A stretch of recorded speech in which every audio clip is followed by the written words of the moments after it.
tayo lumalakad ngayon. Baka nasa lapad tayo na daan. Nakapunta pala sa kapahamakan. Ang kapahamakan na tinutukoy dito ay impyerno. Wala namang ibang kapahamakan eh. Tama? Impyerno talaga yun. Tapos, yung bibigay ng buhay is yung buhay na walang hanggan na nasa langit. Amen? So, sabi dito, last na, dito tayo sa baba. 21, sabi sa Mateo 7:21. Hindi lahat ng tumatawag sa akin, sabi ng Panginoong Yesus, Panginoon, Panginoon, ay papasok sa kaharian ng langit. Kundi ang mga taong sumusunod sa kalooban ng aking Ama na nasa langit, sabi ng Panginoong Yesus. Sa araw ng paghukom, marami ang magsasabi sa akin, Panginoon, hindi po ba't sa iyong pangalan ay nangaral kami?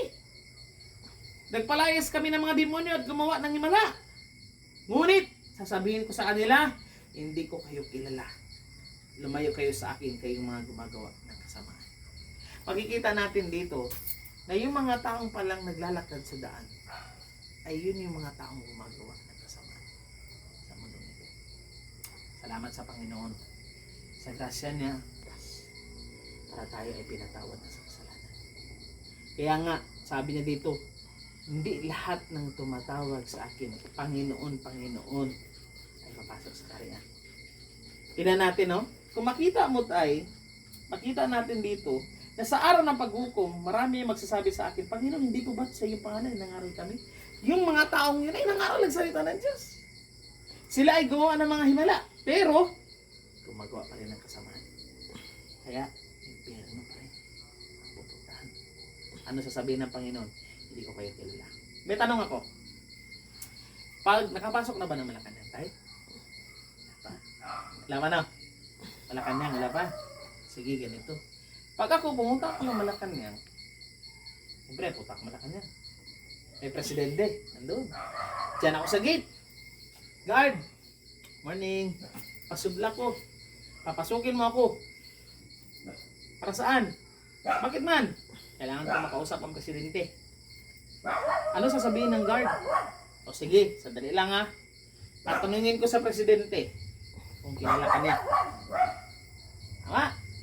Tanong si guard. Okay. President, mayroong kang bisita dito, pangalan Richie. Ay, di ko kilala yan. Papasukin ba ako? Hindi. Kasi nga, importante na kilala ako ng presidente. Hindi ko lang siya kilala. But both sides, magkakilala kami. Kaya hindi na ako mapasok sa Malacanang. Hindi ako makapasok. Yan hindi sa kaharian ng langit. Kilala mo lang ang Diyos, pero ikaw di ka niya kilala. Yun yung pinakamasaklap na sasabihin sa atin ng Panginoon pagdating ng araw. Kasi sabi sa Hebrews 9:27, itinakda sa tao ang mamatay. Lahat tayo mamamatay. Wala, kahit mayaman, mahirap man, pobre, may ngipin o wala, darating ang kamatayan. Walang makaka-excuse nun. Kahit napakayaman. Si Elon Musk, si Bill Gates man yan, pinakamayaman, pinakamatalinong tao, pinakagwapo, pinakamaganda, darating ang kamatayan. Pagkatapos nun, paghukom. Meron talagang judgment na tinatawag.